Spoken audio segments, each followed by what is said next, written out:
Ете помине и фамозниот самит ЕУ Западен Балкан и се случи токму тоа што ви го најавувам неколку месеци наназад. А тоа е дека Европската Унија веќе некое време минува низ процес на политичко и геостратешко преструктурирање и дека се погласно се размислува за некако си вид наменување на правилата за игра. Цел самит падна во сенка на фамозниот нон-пейпер, кој што го носи подписот на Мерц и Макрон, лидерите на двете најмоćни држави во рамките на Унијата и нивни двигатели, Германија и Франција. Со други зборови, ова е некој вид на фазно членство што предлагаат. Во пракса, тоа би значило Европа да ги отвори границите за кандидатите, да има слободен проток на производи, луѓе и добра, што е всушност една од најголемите придобивки од членството.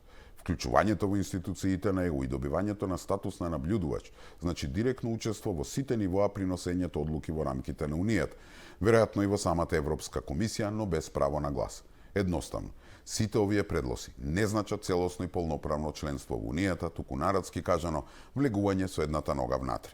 Иако е се уште рано да се процени, сепак предлогот на Франција и Германија, кој вклучува и Македонија, и покрај тоа што целта им е Украина и Молдавија е искрен и реален и задолжително нуди една опција на поголемо интегрирање.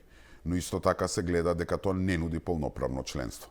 Доколку ово нон-пейпер стане официјален пейпер и стигне како официјална понуда од страна на Европската Унија, Македонија би требало кон таа понуда да пристапи позитивно и да влезе во разговори, не како конечна цел, туку како еден преоден период до полноправно членство, кога за тоа ќе се создадат политички услови во самата Европска Унија.